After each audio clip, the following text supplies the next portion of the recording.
Do you feel bloated, irritated?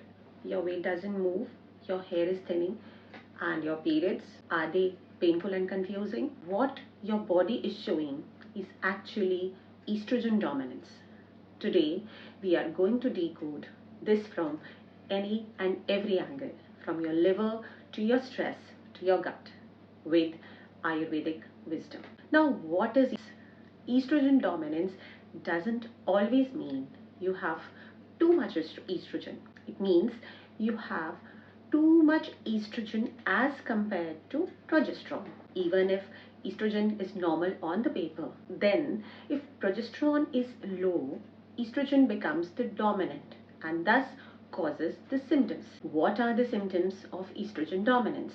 Let's dive into that. Heavy, painful or prolonged periods, bloating, weight gain, especially on your hips and thighs, mood swings, anxiety, irritability, breast tenderness, fibrocystic breasts, fatigue, brain fog, headaches before periods, PCOS, hair thinning or hair loss, especially around the crown region or general shedding.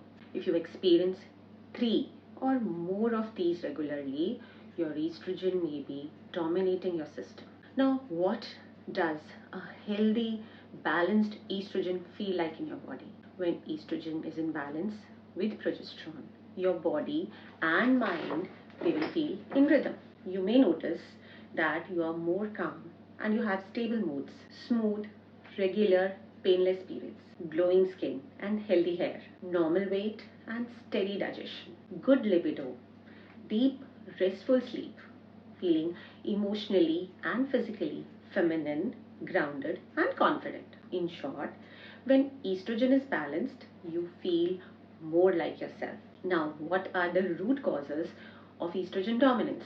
Let's dive into that. Stress and cortisol. What happens with these?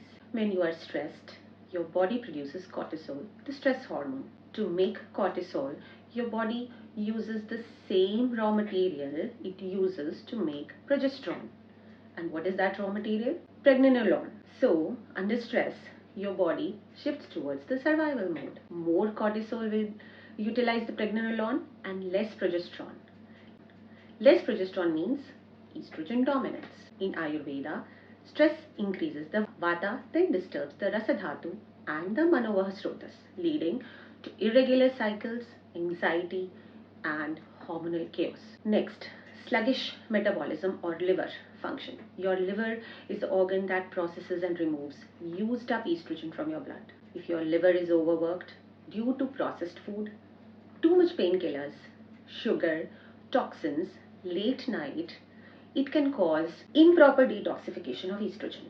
This estrogen keeps recirculating and thus builds up in your system. Ayurvedically, this is called as yakrita dushti or liver dysfunction and is related to ama, pitta and kapha accumulation. Next is xenoestrogens or the fake estrogens that disrupt our body, found in plastics, synthetic cosmetics, perfumes, perfumed pads, etc. These fake estrogen binds the receptors of the real estrogen and thus increases the overall real estrogen in your body. Next is constipation or gut issues. Estrogen leaves your body through your gut. If you are constipated, estrogen is reabsorbed in your bloodstream. Poor gut flora also slows down the estrogen breakdown. Now, how estrogen dominance affects your weight? Let's discuss that. Estrogen dominance signals the body to store fat, especially around hips, thighs, and belly. It increases the insulin resistance, making your body store sugar as fat. It also causes water retention, inflammation, and slow thyroid function. Even if you exercise, even if you eat well, the body, what it thinks is that it is in survival mode. So it resists letting go of the fat that is stored. Now, does estrogen affect your hair? I mean, the estrogen dominance, does it affect your hair? Yes. Normally, estrogen supports hair growth by keeping hair in the anagen phase or the growth phase. But in dominance stage, estrogen disrupts the cycle and you know what happens? Increased hair fall, especially around your periods. Thinning at the crown, dry, frizzy textured hair, weak roots due to rasadhatu depletion. This is seen as rasa plus asti dhatu disturbance, which is worsened by vata, and ama means the toxins. Now, what about estrogen in men? Let's discuss that. Do men have estrogen? Yes. Men also have estrogen, which is essential for their bone strength, maturation of sperms, brain function, and balance of libido, but in small amounts. Normal male estrogen levels or estradiol levels are around 10 to 40 picogram per milliliter, which is much lower than what is found in women. If estrogen increases in men due to obesity, alcohol consumption, liver issues, or plastics overuse, what happens? Gynecomastia, or breasts in males, belly fat, mood issues like irritability and anxiety, low libido, low testosterone. So, estrogen dominance is not just a women's issue, it is a hormonal issue for both men and women. Now, let's dive into the Ayurvedic explanation of this. In Ayurveda, estrogen dominance is called as artavadishti due to kapha and blocking the reproductive channels in combination with vata aggravation, which makes the symptoms unpredictable. Kapha causes heaviness, weight gain, sluggish cycles, and ama blocks the detox, whereas vata disturbs the hormonal balance and mental health. So, what can you do?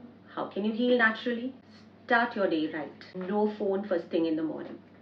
Sip warm water, do light stretching and deep breathing. Align your energy before you enter the world. Second, which is highly recommended from my side as per my experience, is 1/4 teaspoon of trikatu churna with warm water on empty stomach. But if you are pitta dominant, restrict only to 1 or 2 pinches of trikatu churna with warm water, which helps you melt the ama and balances. Next is include ghee or grita. Ghee nourishes the rasa dhatu and artava dhatu, balances the vata, lubricates your tissues, and helps the herbs or whatever you eat penetrate deep in your body. Just 1 teaspoon, 2 teaspoons a day is enough. You can also use some of the Ayurvedic herbs like Shatavari, Ashoka, Lodra, Dashamula, Guruchi, Amalki, Bhumi Amalki, and already mentioned by me earlier, Trikatu, but only with proper consultation with your Ayurvedic physician. In your lifestyle, include Abhyanga or body massage and have early dinners before 7 p.m. Include yoga asanas like Setu Bandhasana. Avoid dairy, sugar, raw or processed foods. Some of the do's and don'ts. Don't skip your meals. Don't fast randomly. Don't overdo soya or flax in your diet. Try to avoid synthetic products, plastics, scented pads, etc. Don't open your phone as soon as you wake up. It spikes the cortisol, increases the vata. Estrogen isn't the villain. She just needs the balance. Support your liver, gut, and mind.